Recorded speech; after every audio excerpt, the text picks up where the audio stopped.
¡Hey, damas y caballeros! Cordialísimo saludo. Un acercamiento, por favor. ¿A dónde? Dinos a dónde, porque si no. Un acercamiento a los restaurantes. ¿Y qué quieres hablar de los restaurantes que no sepamos?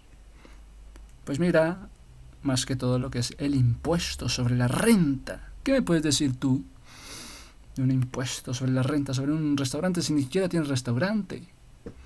Bueno, entonces nos vamos a informar para estar bien preparados. Impuesto sobre la renta. A ver, defíneme esto. Es un impuesto que grava. ¿Qué es un impuesto? Es una clase de tributo regido por derecho público. Derecho público, entonces un establecimiento público paga impuestos, que se caracteriza ¿por qué? Por no requerir una contraprestación directa, no requiere contraprestaciones directas o determinadas por parte de una administración. No es una administración de haciendas, no son haciendas. Los beneficios económicos para una persona. Las empresas deben ser entidades legales. ¿Qué quieres decir? Que las empresas son ¿qué es una empresa? Es un agente que organiza con eficacia. Es un agente que organiza con eficacia factores económicos. ¿Para qué? Pues mira que es para producir bienes y servicios para el mercado. ¿Con qué ánimo? Pues mira que es con el ánimo de alcanzar objetivos. Como si fuera un conjunto de sistemas, un conjunto de elementos, dentro de los que encontramos elementos humanos y técnicos financieros. ¿Me quieres seguir explicando eso? Gracias. Sí, ya sabes, conjunto de elementos. Que la empresa puede ser un objeto de estudio, debido a la economía. Es un aspecto muy formal. ¿En serio? Sí. Desde una óptica. ¿Qué es una empresa? La empresa ha de ser un conjunto ordenado de factores productivos. Elementos, no. Factores productivos.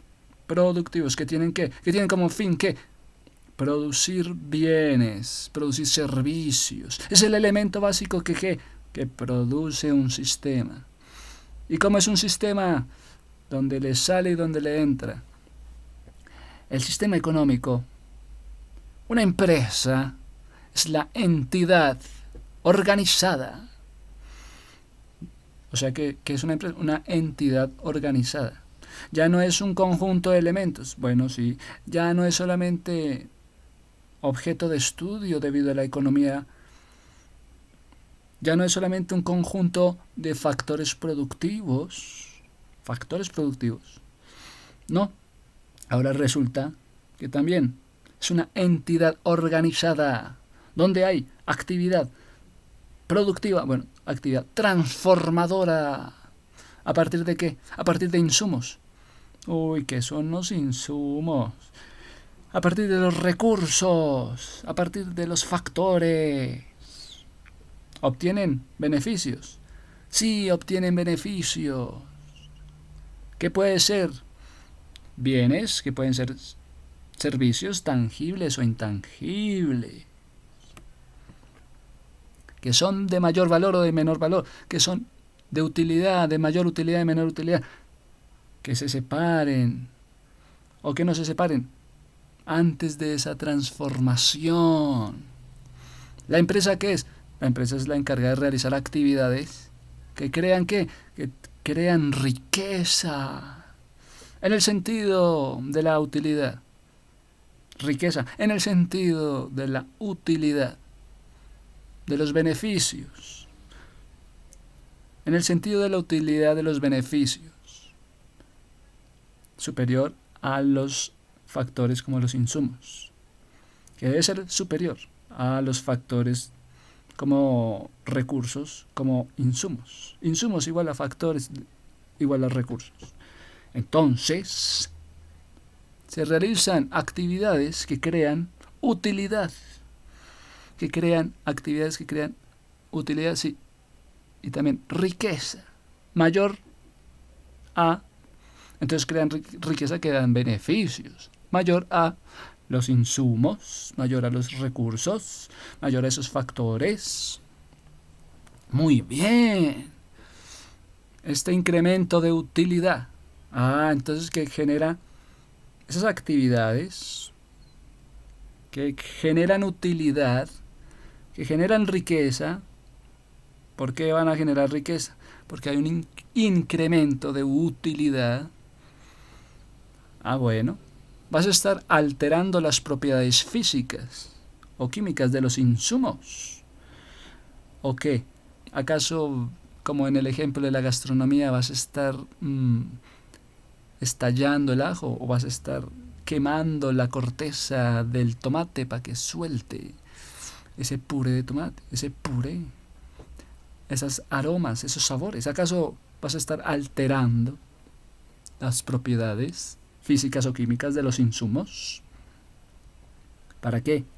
¿Para algún provecho? Vas a estar haciendo bienes en distintos momentos del tiempo, actividades de almacenaje.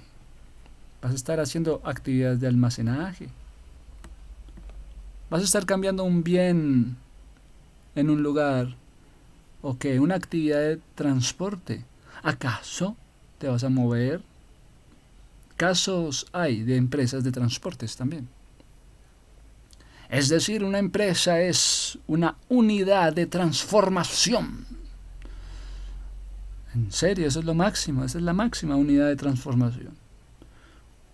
De insumos, ¿en beneficio de qué? ¿En beneficio a través de qué? De productos o servicios, de forma que se incremente, pero es que tiene que ver, incremente la utilidad. Que otros dicen que la rentabilidad, incremente su utilidad. ¿Cuáles son las características? Según Sánchez Hill, nos ha dado características. Gracias, Sánchez.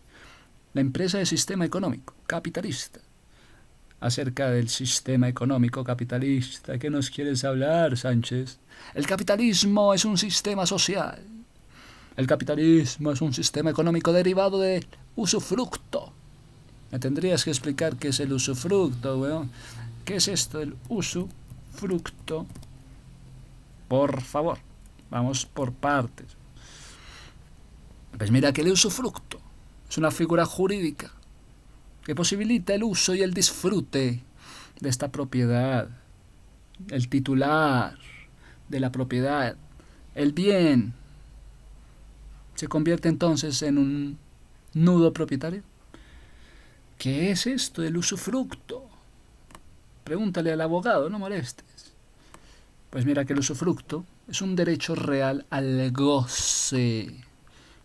Dame ese usufructo, dame ese derecho al goce, al gozo, a disfrutar una cosa ajena.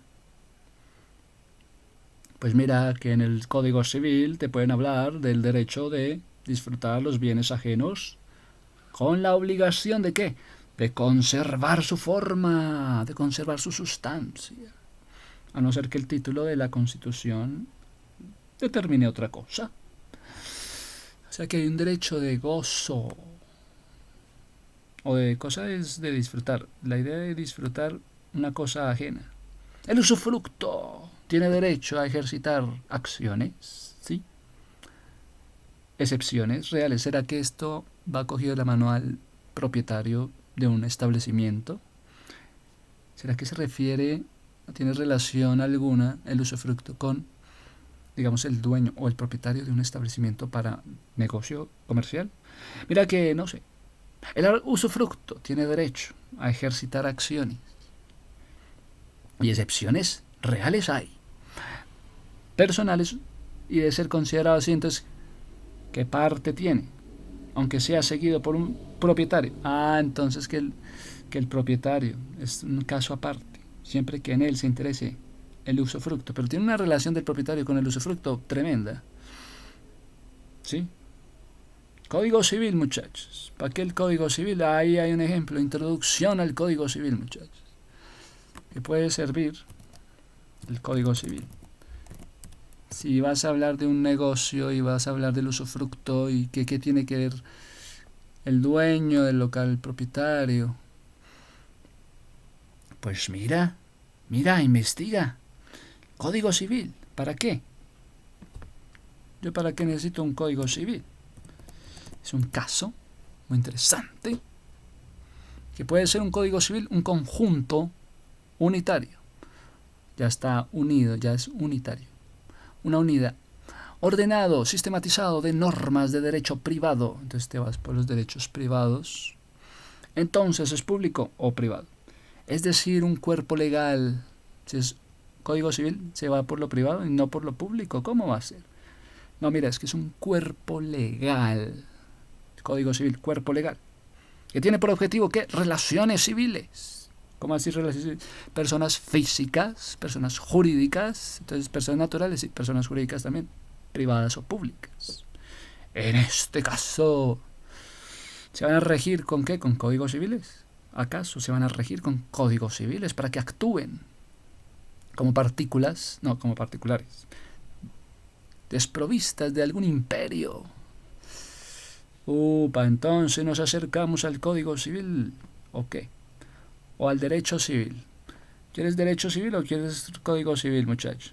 Es que, mira, que el derecho civil, derecho, es la rama del derecho, que comprende normas jurídicas, que se encargan de regular las relaciones, muchachos. El derecho, rama que se encarga de regular relaciones entre estos tipos de personas.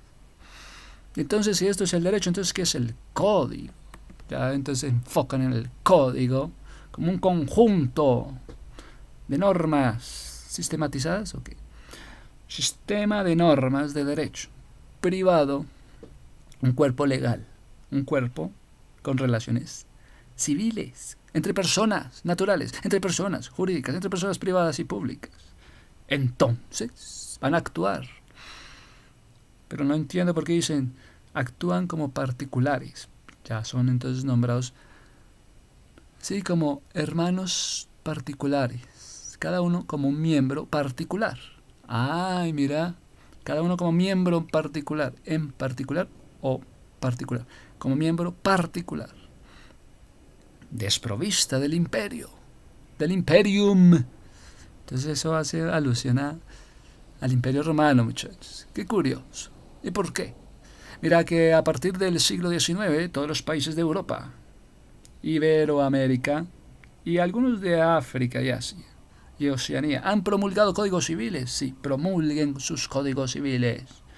La primera ley que se utilizó fue llamada la ley Codex Maximilianeus Bavaricus Civilis. Bueno, ya hablo de Bavarius. Baviera. Muchachos, Baviera. Le siguió entonces en el 1792 el cuerpo legal, derecho civil, penal y político. En el 1792 le van a vincular al derecho civil la parte penal, la parte política. Entonces, Allgemeines Landrecht für die Preußischen Staaten. Entonces, como le añaden al derecho civil la parte penal y la política, lo político, le iban a llamar Allgemeines Landrecht für die Preußischen Staaten. Gracias, Federico. Ya no era Baviera, sino era Prusia. Al principio, Codex Maximilianus Bavaricus Civilis. Luego, Allgemeines Landrecht für die Preußischen Staaten. Gracias, Federico II. Tenemos aquí la importancia de los Federicos. De todas maneras, hay una satisfacción por cánones, por hacer movimientos codificados del derecho. Entonces lo siente como un derecho moderno, que ahora lo modernizaron. ¿Acaso es que modernizaron el derecho? ¿Qué pensáis? Que podéis modernizar el derecho con códigos. Codificación. El código. ¿Qué pasa con el código? Se puede recoger el código, puede concebir. A partir de la ilustración, el código concibe de una forma el cuerpo legislativo, un cuerpo legislativo por favor moderno, con el Code Civil. Entonces Napoleón se metió con el Código Civil. Sí, es que a partir de la época de la Ilustración se fueron concibiendo lo que era un cuerpo legislativo moderno. Querían tenerlo como modernísimo. Entonces el Código Civil francés. Metieron a Napoleón. Es uno de los más conocidos códigos civiles. Fue aprobado, yo creí que era de 1700, fue aprobado en 1804. Comenzando el 1804, muchachos. Gracias al chino Napoleón. Fue un militar estadística, sí, republicano, sí, de la Revolución Francesa, sí, artífice del golpe de Estado, sí, que lo convirtió en el primer cónsul por hacer un golpe de Estado, primer cónsul de la República, sí, en el 1799, por lo que en el 1804, en el año 18, pues entonces se promulgó el código. 5 años después, toma tu código, razón por la cual el código de Napoleón, este resultó un modelo por imitación, para imitar, o fue más bien un modelo impuesto. Pues mira que se expande por toda Europa. Entonces 5 años después, muchachos, en 1799 no, en el 1804, se aprueba en Francia el Código Civil. Ale, Código Civil de Napoleón, muchachos. ¿Y qué pasaba con los alemanes? Con el Allgemeines Bürgerlich Gesetzbuch. Pues ellos en el 1812, en Austria, pues mira que ¿qué tenía que ver Austria? Pues formaban la Unión Europea y la capital era Viena. Tenían que ser importantes, con la República Checa y Alemania y Hungría. Eslovenia, Italia, todo esto promulgan el Código Civil. ¿Me podrías recitar algo, repetir esa palabra? Allgemeines Gebührliches Gesetzbuch. Bueno, es que estamos hablando del Código Civil en Austria. Bueno, está bien, sigamos. Promulgan los códigos civiles también la Italia y Portugal. Luego en el 1889, sino antes, en el 1889. Bueno, después, el Código de España, 1889, bajo el impulso de un jurista llamado Manuel Alonso Martínez. No obstante, el proceso codificó. Vivieron muchos intentos. Hubo un relieve en el Código Civil de García Goyena. Entonces, antes del chino García Goyena. En el 1851 había hecho un intento de proyecto. Entonces, claro, intentan hacer proyectos de Código Civil, pero fracasan. Entonces, cuando se promulga un Código Civil, toma, que es el impulso del proceso codificado, el cual no fracasa. Porque antes hubieron iniciativas por el cual pasa a ser un acuerdo de cómo se debe articular un asunto de un derecho dentro del Código de Derecho. Mira qué pasaba en Alemania en 1900. Pues entonces empieza a regir el Bürgerlich Gesetzbuch. Bürgerlich Gesetzbuch. En 1900, el Código Civil en Alemania. Sí, su redacción había comenzado 20 años antes, en 1880. En el 1880 ya estaban redactando el Código Civil. Aquí llegó con el Chino Núñez, pero bueno, que se copió a Napoleón. Consideremos entonces un proyecto de vanguardia. Pues entonces el Código Civil en 1900 en Europa. Porque el Código del Comercio también es importante. ¿Me estás diciendo que el Código Civil se desprendió después del Código del Comercio? ¿O qué? ¿O cada uno iba por su lado? Se desprende el uno del otro. El Código Civil. Después otra con el Código del Comercio. ¿Qué crees tú? El Código del Comercio es un conjunto de elementos sistematizados de normas del derecho mercantil. El cuerpo legal de las relaciones comerciales, mercantiles. Mira que desde el año 2002, entonces conocemos que en España hay regiones, todo esto de las regiones, todo esto de las ciudades. Entonces mira que en Cataluña, o bueno, lo que es todo Cataluña es Barcelona, desde el 2002 hay leyes que han sido aprobadas dentro de un libro.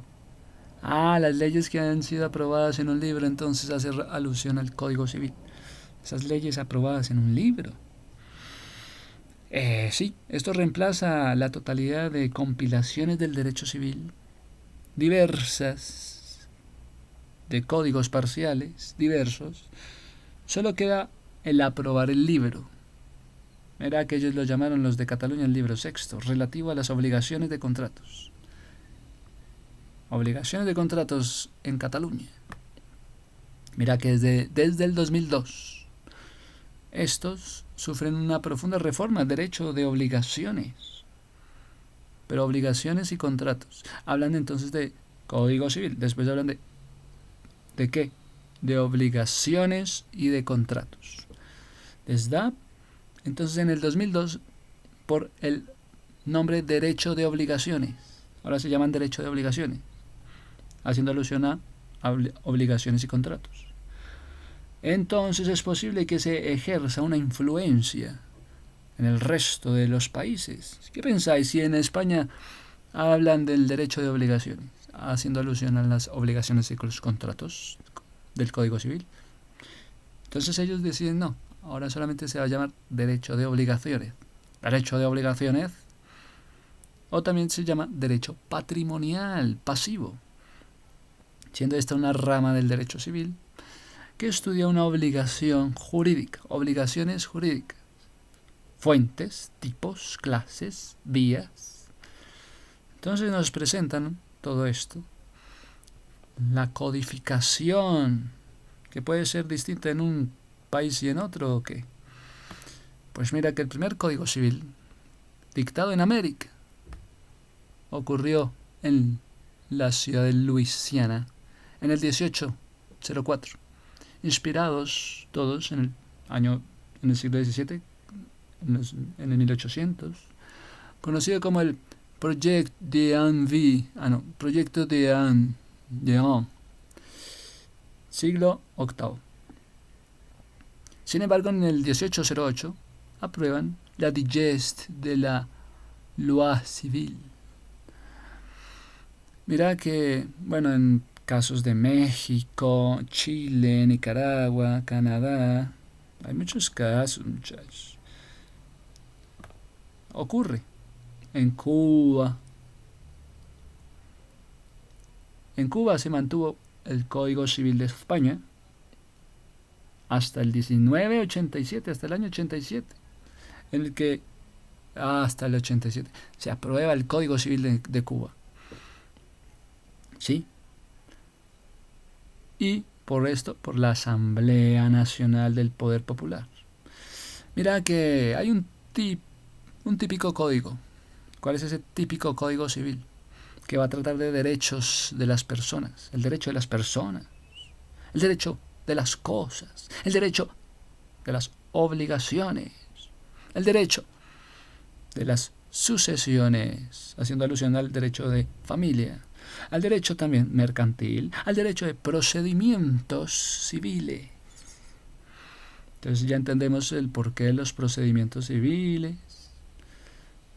Pero mira que estos códigos iban por separado. En general los códigos del siglo XIX se estructuran siguiendo el modelo de las instituciones de Gallo, instituciones de Justiniano. Gracias, Justiniano. ¿De Gallo? ¿Cómo que de Gallo? Yo entiendo el simbolismo con Francia, pero no, Justiniano no es de Francia. Mira que instituciones, personas, cosas, pueden ser cosas corporales o sucesiones hereditarias, y las obligaciones. Entonces nos hablan de las acciones que son comunes en ambas partes. Acciones comunes en ambas partes. Se encuentran divididos en libros, título preliminar, títulos, párrafos. Habitualmente están redactados, sí, de tal manera que el primero viene a llamarse el axioma, luego las excepciones. El libro, axioma, luego excepciones. El axioma, mirá, tan divino, que viene a aparecer el axioma y luego las excepciones. ¿Por qué viene a aparecer en un libro de códigos el axioma y después las excepciones? Tan curioso. Mira, ¿me quieres hablar que hay un código de comercio también? Pues, bueno, veamos el código de comercio. ¿No? Bueno, mejor no. Podemos estar aquí, códigos, y todo comenzó por la relación del usufructo. Oye, que si el usufructo tiene que ver con el propietario de un establecimiento, que el tener usufructo tuvo la relación con el Código Civil, que el usufructo hace relación al Código Civil, entonces la introducción al Código Civil a través de un usufructo. Pues mira que el usufructo es el derecho real que permite disfrutar de una cosa ajena de la que no se tiene la propiedad. Entonces el propietario es el dueño de la propiedad, más el derecho al usufructo. Aparece, dicho de otra forma, cuando una persona posee el usufructo de un bien, de un derecho, posee ese disfrute, pero no tiene la propiedad, pero disfruta, pero no tiene, pero disfruta. ¿Quién es el usufructo? ¿Quién es? Hey, usufructo, ¿quién eres? ¿Eres el derecho al disfrute? Sin tener que aparecer como dueño de la propiedad. No, yo no voy a las asambleas de los dueños sin tener ese derecho a alterar la sustancia. No lo puedo vender, no puedo vender tampoco la propiedad. El titular del usufructo, no, el titular sí puede venderlo. Lleven al titular del usufructo, no al titular de la propiedad. Pero el titular del usufructo no es el dueño, sino quien tiene la tenencia de ese bien. El titular del usufructo tiene eso, el usufructo, usufructo vitalicio, el usufructo voluntario, el usufructo legal. Me estás diciendo que hay 3 tipos de usufructo: el vitalicio, el voluntario y el legal. Sí, bueno. ¿Quién es ese que lo llaman usufructo? Ya te lo he dicho. Se define como el derecho de disfrute del bien ajeno, con la obligación de conservar su forma. Pero te estás metiendo con la obligación a conservar su forma y su sustancia. No me venga a alterar la sustancia. No me altere la sustancia. ¿Y por qué se llama usufructo? ¿Por qué se parece tanto a la palabra fruto? Pues porque es el uso del fruto. ¿Qué? ¿Lo vas a relacionar con el fruto prohibido? No. Pero es el uso del fruto, el uso del fruto, el usufructo. ¿Me quieres decir que hay tipos de usufructos? Sí, está el voluntario, el legal, el vitalicio. Voluntario, legal. El temporal, el vitalicio. ¿Eres capaz de darme ejemplos de cada uno de estos? Para que quede claro. No sé, me da como pereza. Ejemplos de los distintos usufructos. ¿Qué voy a hacer yo diciendo que hay un usufructo voluntario? ¿Y qué? ¿Cómo que voluntario? Y hay otro temporal. Y hay otro vitalicio. ¿Y qué hacemos con esos? Con el vitalicio. ¿Cómo vamos a vincular esas palabras, muchachos? A los que sepan. Es una herencia. 4 tipos de usufructo. ¿Cuál eres tú? El usufructo voluntario surge cuando alguien establece en su testamento de forma voluntaria. Se va por el tema de los testamentos, lo voluntario no está relacionado con los testamentos. Por ejemplo, si dos hermanos comparten unas tierras, desfallece uno, puede ser que el otro, aunque la propiedad pertenezca a los herederos, bueno, es voluntario. Pero si te vas por el lado legal, el usufructo legal es el que se forma por imperativos. No entiendo la palabra imperativo, muchachos. Tendrías que hablarme con claridad. Un imperativo, muchachos. No me digas que no sabes qué es un imperativo. Pues obvio que se manifiesta como orden o imposición. Orden, imposición, modo imperativo. El modo imperativo es un modo gramatical empleado para expresar mandatos, solicitudes, ruegos, deseos. Esto es frecuente en las lenguas indoeuropeas. Lenguas indoeuropeas. Oye, ¿y por qué te has ido por ese tema de los usufructos? Es que te tengo que explicar 4 tipos de usufructos para que veas que hay unos que son testamentos, que se muere el uno y que la relación es del que se queda, entonces, la heredad. ¿A quién le queda la heredad, muchachos? Es el que tiene que ver entonces el derecho del usufructo. Con el cónyuge, con el viudo, con la persona que se queda. Entonces, como la legítima, como el cónyuge legítimo, como el cónyuge viudo, viuda. Si hay hijos, entonces, ¿qué pasa con el usufructo? Es legal. ¿Ve? Una parte de testamento con el cónyuge. Otra cosa, con la parte legal, si hay descendientes. El usufructo del tercio de lo que se conoce como mejora. Usufructo del tercio. Es un tercio que se va a conocer como mejora. Pero si no hay hijos, pero sí hay ascendentes, entonces, por favor, el 50%. Llamémoslo caudal hereditario. Cuando no existen ascendientes ni descendientes, no hay hijos. Entonces el usufructo no es un tercio, son 2/3 de la herencia. Usufructo, no hay hijos, 2/3 de herencia. Oye, pero ya casi llegas al usufructo del vitalicio, es que me interesa esa palabra. No, pues mira, hay otro usufructo que es el temporal. Que como su nombre lo indica, un usufructo temporal, muchachos, que tiene una fecha, le puso fechas, lo puso temporal. Puede establecerse un testador cuando se trata de un usufructo voluntario, sí. Si no, tendrá que determinarlo un juez. Entonces lo vitalicio, ¿a qué hace alusión lo vitalicio? Para ti, ¿qué es algo vitalicio? De vital, viene de vital, ¿no?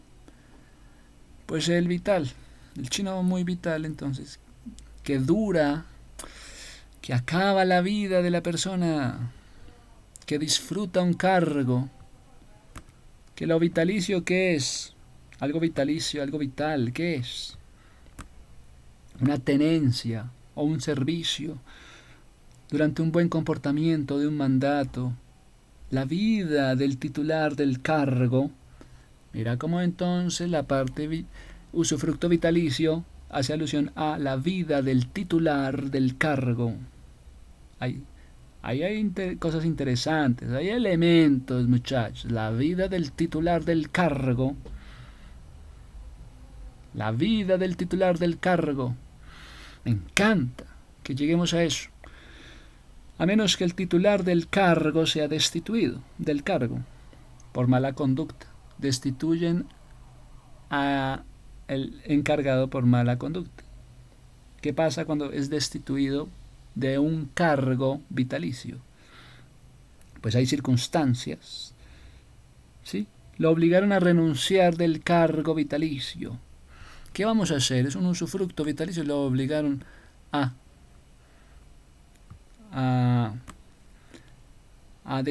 fue destituido del cargo. Entonces la palabra vitalicia es como perpetuo, es para siempre, ¿o qué? Disfruta de un cargo vitalicio. El presidente, sí, es un cargo vitalicio, es un presidente vitalicio.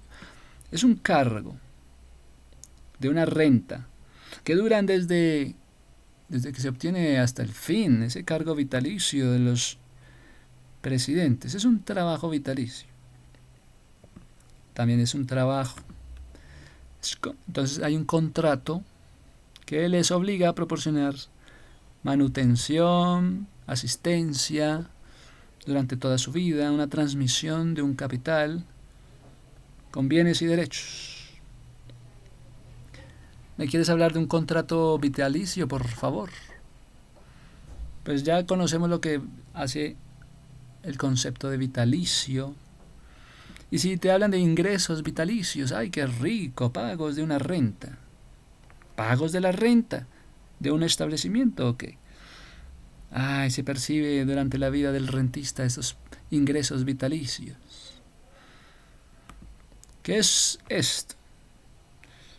¿Qué es esto? Una pensión. Llegamos al tema de las pensiones en Colombia. Es una pensión vitalicia. ¡Ay, qué delicia! ¿Sí? Es una pensión vitalicia, muchachos. Se contrata al trabajador, se le da el seguro de vida y la compañía está obligada con el trabajador que se ha afiliado a darle una renta para toda la vida, porque este es afiliado y es heredero. Finalmente muere y ya, ese es el cuento. Ay, tan chévere el tema del derecho a la pensión vitalicia. Entonces está mezclando derecho, pensión, vitalicia. La única condición de la ley cuando habla de una renta vitalicia. Ay, mira, la renta de un local, la renta de un establecimiento, la pensión, a una persona la pensión. Es esa renta vitalicia, es el ahorro acumulado de pensiones que los estaban asegurando en un patrimonio. Entonces están siendo asegurados. Entonces, el patrimonio del sobreviviente permite una erogación, un salario mínimo. Ay, tan interesante. Es como una introducción también a la pensión vitalicia, a la renta vitalicia. ¿Me quieres hacer una analogía con la pensión vitalicia para una persona y la renta vitalicia para un establecimiento o qué? Pues la pensión vitalicia existe, pero no es el tema, muchachos. No nos vamos a ir por ahí. Que puede haber, hay que pagar una renta vitalicia. Entonces el tema de la renta vitalicia por vida, vamos a estar asegurándonos para entonces pagar. Entonces vamos a estar pagando rentas mensuales. Para estar asegurados pagamos rentas mensualmente. Es que estamos sobreviviendo por el tiempo del derecho a la renta vitalicia. ¿Qué vamos a hacer? Pues no nos interesa, lo siento, es otro tema. Mira que el Código Civil nos permite entonces ver esos casos. ¿Aquí han sido codificados? Sí. Que se codifique está muy bien. Entonces, ya sabemos lo que era el usufructo vitalicio. Oye, ¿y si se suele dejar en usufructo? ¿Qué pasa? Hay una serie de usufructos, listo, que son comunes. Entonces estamos haciendo la relación con la pensión de una persona, con la renta de un inmueble. Entonces, el tema del usufructo y la relación con el propietario está bueno. Por ejemplo, hay inmuebles, hay viviendas, hay tierras, hay garajes. Hay unos garajes, ¿sí? Si nos centramos en las herencias de estas propiedades, el motivo de dejar una vivienda, ¿cuál es? Dejaron la vivienda en usufructo en favor de el viudo. Dejan una tierra en usufructo a favor del que queda. ¿Tiene que ver con qué? Con evitar que otros familiares reclamen y puedan dejarle el hogar a los demás familiares. Vamos a entender entonces los usufructos de los inmuebles. Sí, pero también hay participaciones o también hay acciones dentro de una sociedad. Aunque el socio siga siendo el propietario de los títulos, el usufructuario, entonces lo están llamando ahora usufructuario, el derecho a recibir el beneficio. Sí, es un beneficio lo que se está recibiendo con el usufructuario. Están pensando en una sociedad. Vemos que aquí el dinero se trata de una forma compleja. Pues en el caso del usufructuario tiene derecho a usar el dinero de una forma corriente, pero debe devolverlo cuando finalice el derecho. Si no lo hace, pues el propietario del dinero tiene derecho a reclamarlo. Eso sí, le puede pedir el dinero, si no le interesa. ¿Cómo se calcula un usufructo, muchachos? Pues mira que el derecho al usufructo puede ser útil en algunas situaciones, el derecho al usufructo. Si el nudo propietario quiere vender la propiedad en cuestión, cuando se ha de hacer esto, se hace frente al impuesto de sucesión o al impuesto de donación o impuestos de sucesiones y donaciones. Para que tenga un valor este usufructo, habrá que distinguir qué usufructo temporal tenemos, qué usufructo vitalicio tenemos por aquí. Vamos a mirar el usufructo temporal, vamos a mirar el usufructo vitalicio. Hay cálculos de usufructos temporales, hay cálculos de usufructos vitalicios.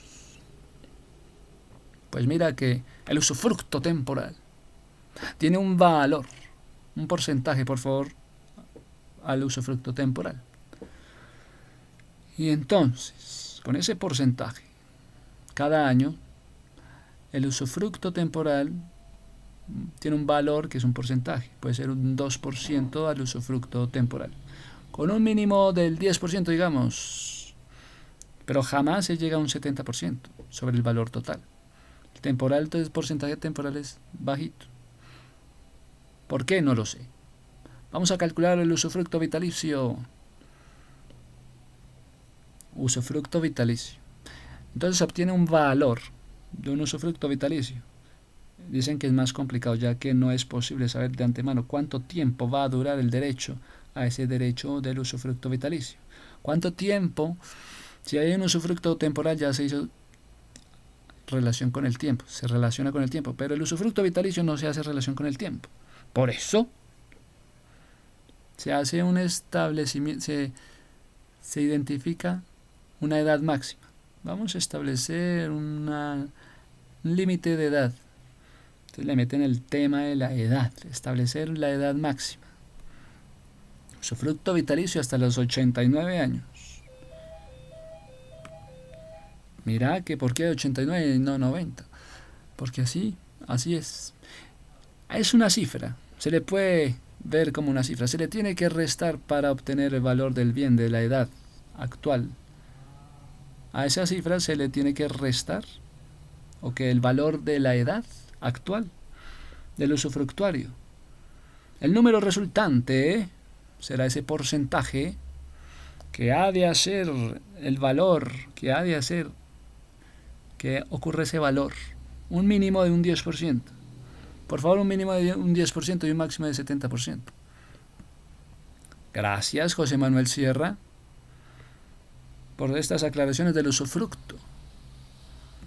Muy bien, así es. Nos acercamos entonces una vez más a las empresas, al Código Civil, al usufructo, ¿sí?, a la codificación del Código Civil y el relación con el Código Comercio. Sí, es que es una introducción maravillosa. Y quería meternos introducciones también a la pensión, porque todo tiene que ver con las relaciones entre dos partes. Bueno, interesante. Nos fuimos por la definición de empresa. ¿Y qué más podemos encontrar ahí? Que hay elementos en la empresa. ¿Elementos de qué? Tangibles. ¿Cuáles son esos elementos tangibles en la empresa? Elementos materiales. Los bienes, como son los edificios, mobiliarios, duraderos, como materia prima, con buenos acabados. ¿Elementos financieros también son los tangibles o no son tangibles? Sí, son tangibles. Son fondos monetarios. ¿Necesarios para qué? Para la puesta en práctica de la actividad. Entonces son elementos. ¿Te gustan los elementos financieros que sean tangibles o no? Sí, por favor, que los financieros sean elementos tangibles. Tenemos los elementos humanos, el talento humano, personas, propietarios del capital, también los directivos y también los empleados. Tenemos los elementos de la empresa que son tangibles, las personas, los elementos materiales y los elementos financieros, como lo son fondos monetarios, para que se lleve a cabo la actividad. Pero también están los elementos intangibles, como cuáles, oye, el muerto que quedó volando. No, el elemento intangible muchas veces lo van a constituir como principal activo de la empresa. Lo intangible, lo activo en la empresa. ¿Te puedes imaginar algo intangible que sea lo activo en la empresa? Entonces, ¿cuáles son esos casos? Relaciones. ¿Cómo son las relaciones de la empresa con el exterior? Eso es algo intangible. ¿Cómo van a ser las relaciones de la empresa en su entorno? También el conjunto de las personas. Conjunto de conocimientos que tienen las personas. Las habilidades que tienen las personas que trabajan en la empresa. ¿Es un elemento tangible? Bueno, es que sí, parte de lo tangible de la persona, pero es un elemento intangible. Finalmente se convierte en intangible. ¿Qué tanta capacidad tiene el empleado? Determinando entonces sus posibilidades. Sí, sus condiciones, chino. Entonces, el trabajador parte de un elemento tangible en la empresa para volverse también un elemento intangible, porque queremos ver sus desarrollos, sus posibilidades. Hay otros elementos intangibles. Se refiere a un sistema de organización de procedimientos. ¿Los procedimientos son tangibles o no?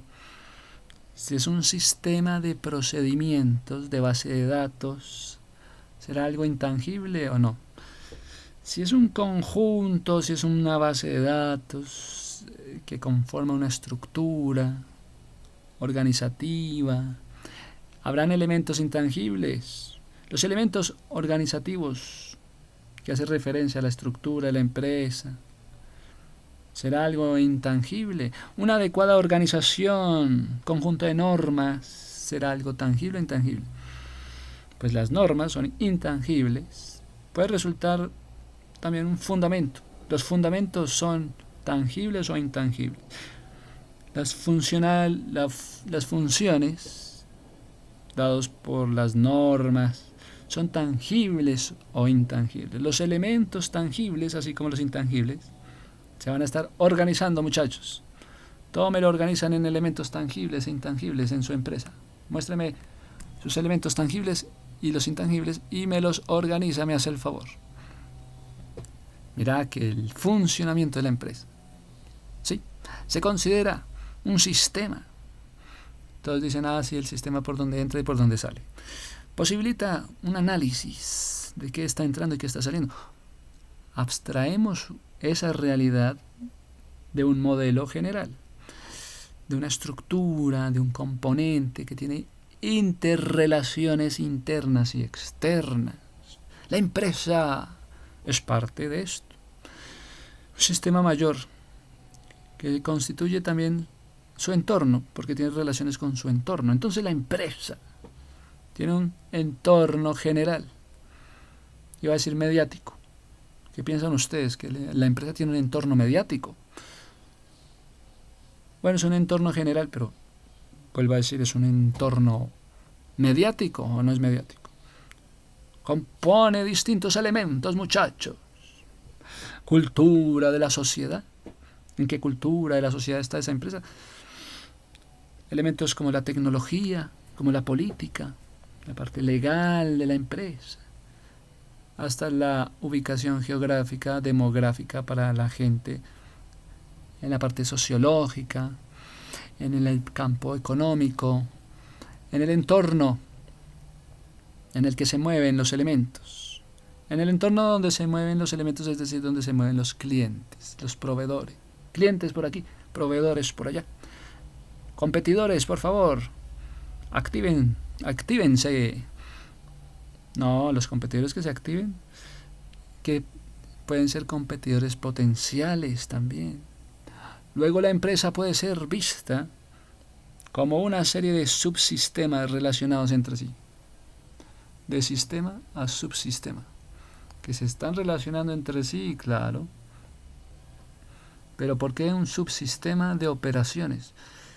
Porque tiene que estar muy ligado al mantenimiento. Entonces, claro, sistema de operaciones para el aprovisionamiento. ¿Para el mantenimiento o para el aprovisionamiento?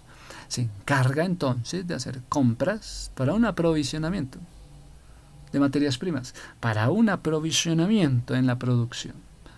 Es que es una empresa muy productiva. Se va a hacer un aprovisionamiento para comprar materias primas. Así entonces se gestiona la logística, parte de materias primas, del aprovisionamiento, para gestionar después transportes logísticos, ¿sí?, de los productos ya terminados. Se realizan actividades tales como el almacenamiento de materias primas, ¿sí?, control de existencias, ¿sí?, manejo de maquinaria con los técnicos, sí, control de calidad, sí. Entonces es decir que se encargan de adquirir los insumos o los factores o los requisitos necesarios para poder cometer actividades de producción, de comercio. Es decir, debe ocupar todas estas relaciones. Previamente se prevén situaciones, se pueden prever. Materializar, también se pueden materializar. Se pueden hacer gestiones de inversión que vas a estar incorporando en tu proceso productivo. Cuéntame. ¿Qué vas a estar incorporando en el proceso productivo? Es que es una administración de producción. Puede ser una administración de aprovisionamiento. Me interesa la administración de aprovisionamiento o me interesa la administración de producción. Entonces, si ves que la administración sí tiene como subsistemas, subsistema de aprovisionamiento, un subsistema de administración de la producción, un subsistema de de la comercialización. Entonces, si te vas por la parte de la producción, no te puedes ir por la parte de la comercialización. Producción por aquí, comercialización por allá. El subsistema de la producción encarga la transformación del input en productos que satisfagan necesidades del mercado. Producción, por favor, actividad creadora de los bienes y servicios encaminados en satisfacer al cliente. Una utilidad, dame la forma de llegar a la utilidad, por favor. Ya sabemos lo de la producción, pero queremos llegar a esa utilidad, que sea rentable, que sean elementos rentables después de emplear esa ejecución. Pues para llegar a esa utilidad, esa rentabilidad, tiene que haber una actividad comercializadora, una actividad de distribución, de venta de producto, servicios. Realizan actividades tales como investigación de mercados. Para la investigación de mercados me hacen el favor y me conocen a fondo los precios. Diseño de campañas publicitarias, esto lo hace cualquiera. Mentiras. Esto es también una buena información y una buena comunicación para promocionar productos. Diseños de venta, diseños de puntos de venta. Fijaciones de precios. ¿Quién va a fijar el precio? En su empresa, ¿quién va a fijar el precio de la información a los clientes? ¿Quién va a encargarse del servicio postventa en su empresa? ¿Será que van a crear un subsistema de servicio al cliente postventa? Bueno, ya ve otro subsistema en el comercio. Servicio al cliente postventa. Es un subsistema que compite, como que relaciona la organización con el mercado. desde un conocimiento output. Mira que cómo juega con el input y después en servicio al cliente en postventa, entonces hablan del output. Sin embargo, a efectos de ser una empresa de subsistemas funcionales, se distingue un subsistema de aprovisionamiento. Sigue el tema del aprovisionamiento para el siguiente semestre. Subsistemas del comercio. Para adquirir, para producir el mercado. También necesitamos un subsistema de distribución, marketing. Este subsistema de toma de decisiones sobre el producto, sobre el precio, sobre la distribución. No, esta vez vamos a este local. Esta vez vamos a promocionar productos, precios, además de una investigación de mercados a fondo. Si nos acercamos al tema de finanzas corporativas, pues van a tener que también hablar de proyectos de inversión. ¿En serio? Sí. Es que resulta que la financiación se encarga de obtener recursos. Vas a obtener recursos. Vas a hacer gestión para obtener recursos. Se hace la gestión para conocer todo lo necesario a un buen funcionamiento y una buena financiación. Entonces, ¿será que tienen que llegar a un bajo costo? Tienen que llegar a un bajo costo. Toda obtención de recursos financieros, todas las gestiones tienen que finalizar llegando a la idea de un bajo costo. Pues mira que para iniciar un negocio se requiere entonces recursos financieros. Tiene que haber gestión, tiene que haber obtención de recursos. La misión del subsistema financiero consiste entonces en buscar fondos para financiar actividades empresariales y también distribuir distintas áreas. No solamente actividades empresariales, también distribuir dineros a distintas áreas y también alternativas de inversión. Este subsistema financiero, ¿qué cosa, no? Son áreas funcionales para poder llegar a alternativas de inversión, para poder llegar a temas de actividades empresariales. Puesto que si hay inversión, entonces se continúa, hay un proyecto a la vista. Hay fondos, para la realización de cualquier tarea productiva. Y ya con esto nos acercamos al tema de la inversión, pensando en proyectos de inversión. ¿Inversión o proyectos de inversión? Se analiza la inversión que se va a hacer con los recursos rentables. Se habla de nuevo de la rentabilidad en el momento de la inversión. Esta inversión va a ser rentable, va a mantener un equilibrio financiero. Entonces la inversión en el tema, si es rentable esta inversión, si hay equilibrio. Se realizan actividades para elegir los activos, para invertir el dinero, porque se dice que es rentable esta inversión rentable, entonces se activan y se invierten los dineros. Se analiza si es rentable. Esta inversión que se va a hacer es rentable. Bueno, por aquí muchas gracias a todos. Un saludo. Gracias.